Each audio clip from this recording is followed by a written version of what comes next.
নমস্কাৰ সকলোকে মোৰ অন্য এটা ভিডিঅ'লৈ আপোনালোক সকলোকে স্বাগতম জনাইছোঁ। মই হৈছে দিব্যজ্যোতি বৰা, আপোনালোকে চাই আছে DB ষ্টাডি পইণ্ট। আজিৰ এই ভিডিঅ'টো আজিৰ দিনত অনুষ্ঠিত হোৱা গ্ৰেড 3 এক্সামৰ কুৱেশ্যনসমূহ আপোনালোকৰ মাজত আলোচনা কৰিম। ইয়াত আমি কেইটামান কুৱেশ্যন কালেক্ট কৰিছোঁ, যিকেইটা আপোনালোকৰ লগত আজি তাৰ উত্তৰকেইটা আপোনালোকৰ সৈতে শ্বেয়াৰ কৰিম। আৰু কিবা যদি ভুল হৈ যায় আপোনালোকে কমেণ্টত জনাব, কাৰণ আমাৰ ষ্টুডেণ্টসকলৰ পৰা আমি কুৱেশ্যনসমূহ কালেক্ট কৰিছোঁ। যদি কিবা ভুল হৈ যায় আপোনালোকে কমেণ্ট কৰি জনাব, আৰু আপোনালোকে যদি আমাৰ কিবা কুৱেশ্যন থাকি গৈছে আপোনালোকে কমেণ্টত জনাব। গতিকে আমি এতিয়া বেছি দেৰি নকৰি আমি কুৱেশ্যনসমূহৰ মাজলৈ যাব ওলাইছোঁ। তাত এটা কুৱেশ্যন আহিছিল যে নীতি আয়োগৰ অধ্যক্ষ কোন? নীতি আয়োগৰ অধ্যক্ষ কোন আহিছিলে? তাৰ আমাৰ 4টা অপশ্যন আছিলে। এই 4টা অপশ্যনৰ ভিতৰত আমাৰ শুদ্ধ উত্তৰটো আছিল প্ৰধানমন্ত্ৰী। প্ৰধানমন্ত্ৰী হৈছে নীতি আয়োগৰ অধ্যক্ষ। এতিয়া তাৰ আমাৰ নেক্সট কুৱেশ্যনটো আছিলে যে শংকুৰাজ কোঁৱৰৰ অলকানন্দাৰ গীতিকা কোন সুধিছিল।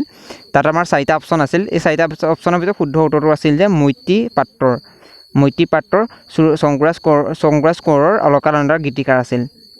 এতিয়া আমি নেক্সট কুৱেশ্যনটোলৈ আহিছিলোঁ। নেক্সট কুৱেশ্যনটো আহিছিল যে 2024 চনৰ 1 জানুৱাৰীৰ মতে আমেৰিকাৰ ৰাষ্ট্ৰপতি কোন? 2024 চনৰ 1 জানুৱাৰীৰ মতে আমেৰিকাৰ ৰাষ্ট্ৰপতি কোন শুনিছিল। তাত আমাৰ 4টা অপশ্যন আছিল। 4টা অপশ্যনৰ ভিতৰত শুদ্ধ উত্তৰটো আছিল জে বাইডেন। এতিয়া আহিছোঁ আমি নেক্সটটো কুৱেশ্যনলৈ। নেক্সটটো কুৱেশ্যন আমাক সুধিছিল আটাইতকৈ পুৰণি বেদ কি? আটাইতকৈ পুৰণি বেদ কি সুধিছিল। তাত আমাৰ 4টা অপশ্যন আহিছিল। 4টা অপশ্যনৰ ভিতৰত শুদ্ধ উত্তৰটো আছিল ঋগ্বেদ। ঋগ্বেদ হৈছে আটাইতকৈ পুৰণি বেদ। এতিয়া আহিছে আমি নেক্সটটো কুৱেশ্যনলৈ। নেক্সটটো কুৱেশ্যন আমাক সুধিছিল 2024 চনৰ 1 জানুৱাৰীৰ মতে ভাৰতৰ ৰাষ্ট্ৰপতি কোন? 2024 চনৰ 1 জানুৱাৰীৰ মতে ভাৰতৰ ৰাষ্ট্ৰপতি কোন সুধিছিল। তাত আমাৰ 4টা অপশ্যন দিছিল। এই 4টা অপশ্যনৰ ভিতৰত শুদ্ধ উত্তৰটো আছিল জগদীশ ধনখেৰ। জগদীশ ধনখেৰ 2024 চনৰ 1 জানুৱাৰীৰ মতে ভাৰতৰ উপৰাষ্ট্ৰপতি আছিল। এতিয়া আহিছে আমি নেক্সটটো কুৱেশ্যনলৈ। নেক্সটটো কুৱেশ্যন আমাক সুধিছিল শান্ত শিষ্ট হৃষ্টপুষ্ট কাৰ ৰচনা? শান্ত শিষ্ট হৃষ্টপুষ্ট কাৰ ৰচনা সুধিছে। ইয়াত আমাৰ শুদ্ধ উত্তৰটো হৈছে ভৱেন্দ্ৰনাথ শইকীয়া।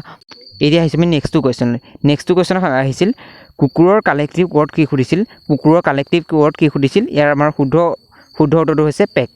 এতিয়া আহিছে আমি নেক্সটটো কুৱেশ্যনলৈ। নেক্সটটো কুৱেশ্যন আমাক সুধিছিল ফিছৰ কালেক্টিভ ৱৰ্ড কি? ফিছৰ কালেক্টিভ ৱৰ্ড কি সুধিছিল। ইয়াত আমাৰ শুদ্ধ উত্তৰটো হৈছে স্কুল হৈছে ফিছৰ কালেক্টিভ ৱৰ্ড। এতিয়া আহিছোঁ আমি তাৰ পিছৰটো কুৱেশ্যনলৈ। তাৰ পিছৰটো কুৱেশ্যন আমাক সুধিছিল গ্ৰীণলেণ্ড কোন মহাদেশত অৱস্থিত? গ্ৰীণলেণ্ড কোন মহাদেশত অৱস্থিত সুধিছিল। তাৰ আমাৰ শুদ্ধ উত্তৰটো আছিল নৰ্থ আমেৰিকা। নৰ্থ আমেৰিকাত গ্ৰীণলেণ্ড মহাদেশ অৱস্থিত। এতিয়া আহিছোঁ আমি তাৰ পিছৰটো কুৱেশ্যনলৈ।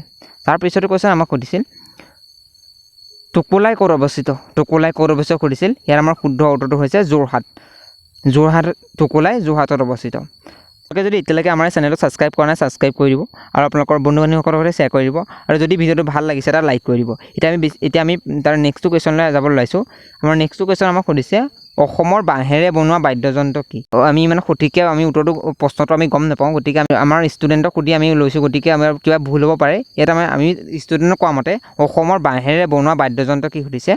ইয়াত আমাৰ তাত চাগে 4টা অপশ্যন আছিল। এই 4টা অপশ্যনৰ ভিতৰত শুদ্ধ উত্তৰটো হৈছে টকা বাঁহেৰে বনোৱা বাদ্যযন্ত্ৰ।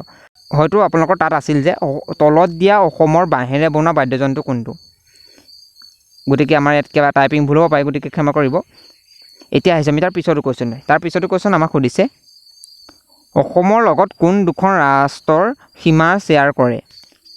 অসমৰ লগত কোন দুখন ৰাষ্ট্ৰই সীমা শ্বেয়াৰ কৰে সুধিছে।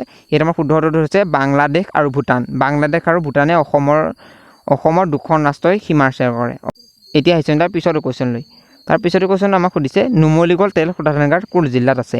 নুমলীগড় তেল শোধনাগাৰ কোন জিলাত আছে আমাক সুধিছে। ইয়াৰ শুদ্ধ উত্তৰটো হৈছে গোলাঘাট জিলাত। গোলাঘাট জিলাত নুমলীগড় তেল শোধনাগাৰ আছে। এতিয়া আহিছোঁ আমি তাৰ পিছৰটো কুৱেশ্যনলৈ। তাৰ পিছৰটো কুৱেশ্যন আমাক সুধিছে কলো দছেৰা কোন ৰাজ্যত পালন কৰে? ইয়াত আমাৰ শুদ্ধ উত্তৰটো হ'ব হিমাচল প্ৰদেশ। এতিয়া আহিছোঁ তাৰ পিছৰটো কুৱেশ্যনলৈ। তাৰ পিছৰটো কুৱেশ্যন আমাক সুধিছে জালিয়ানৱালাবাগ কোন ঠাইত আছে আমাক সুধিছে। ইয়াত আমাৰ শুদ্ধ উত্তৰটো হৈছে ইয়াত আমাৰ শুদ্ধ উত্তৰটো হৈছে পাঞ্জাৱত জালিয়ানৱালাবাগ আছে। এতিয়া আহিছোঁ পিছৰটো কুৱেশ্যনলৈ। তাৰ পিছৰটো কুৱেশ্যন আমাক সুধিছে ৰূপৰ ৰাসায়নিক সংকেত কি? ৰূপৰ ৰাসায়নিক সংকেত কি সুধিছে। ইয়াত আমাৰ শুদ্ধ উত্তৰটো হৈছে AG হৈছে ৰূপৰ ৰাসায়নিক সংকেত। এতিয়া আহিছোঁ আমি তাৰ পিছৰটো কুৱেশ্যনলৈ। তাৰ পিছৰটো কুৱেশ্যন আমাক সুধিছে গ্ৰীণলেণ্ড ক'ত আছে? গ্ৰীণলেণ্ড ক'ত আছে সুধিছে। ইয়াত আমাৰ শুদ্ধ উত্তৰটো হৈছে ডেনমাৰ্কত গ্ৰীণলেণ্ড আছে। এতিয়া আহিছোঁ আমি তাৰ পিছৰটো কুৱেশ্যনলৈ।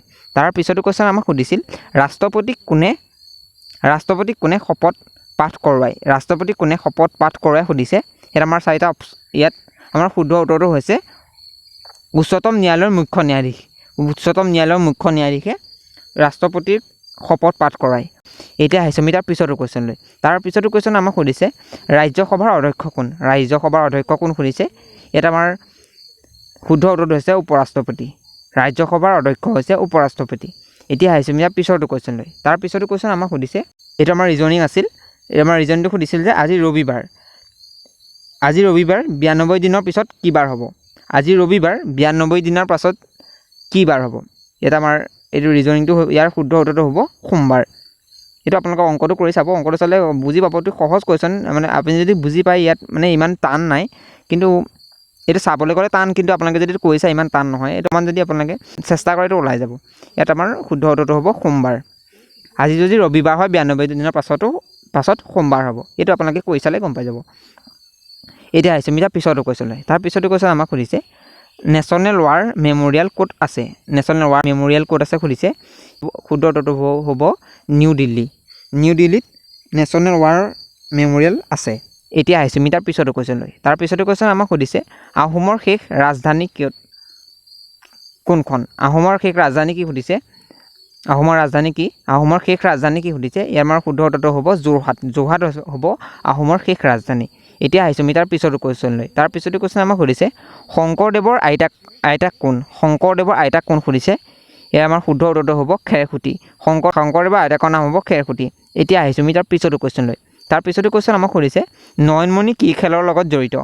নয়নমণি কি খেলৰ লগত জড়িত সুধিছে। ইয়াত আমাৰ শুদ্ধ উত্তৰটো হ'ব লন বল। এতিয়া আহিছোঁ আমি পিছতো কুৱেশ্যনলৈ। তাৰ পিছতো কুৱেশ্যন আমাক সুধিছে মিছন বসুন্ধৰা কিহৰ লগত জড়িত? মিছন বসুন্ধৰা কিহৰ লগত জড়িত সুধিছে। ইয়াত আমাৰ শুদ্ধ উত্তৰটো হ'ব ভূমি। মিছন বসুন্ধৰা ভূমিৰ লগত জড়িত। গতিকে আজি আমি যিমানকেইটা পাৰোঁ কালেকশ্যন কৰিলোঁ আপোনালোকৰ বাবে কুৱেশ্যনকেইটা। যদি আমাৰ কিবা ভুল হৈ যায় আপোনালোকে কমেণ্টত জনাব, কাৰণ আমি ইমান সঠিককৈ নাজানো। আমি ষ্টুডেণ্টৰ পৰা কালেক্ট কৰিছোঁ আমাৰ কুৱেশ্যনসমূহ। গতিকে কিবা যদি ভুল হৈ যায় আপোনালোকে কমেণ্ট কৰিব, আৰু যদি ইয়াত কিবা কুৱেশ্যন থাকি গৈছে আপোনালোকে কমেণ্টত জনাব পাৰে। গতিকে আজিৰ ভিডিঅ'টো ইমানেই। যদি ভিডিঅ' চাই ভাল পায় এটা লাইক কৰি দিব, আৰু আপোনালোকৰ বন্ধু বান্ধৱীসকলৰ সৈতে শ্বেয়াৰ কৰি দিব, আৰু আপোনালোকৰ আজিৰ পৰীক্ষাৰ কেনেকুৱা হ'ল আপোনালোকে কমেণ্টত জনাব। গতিকে আজিলৈ ধন্যবাদ।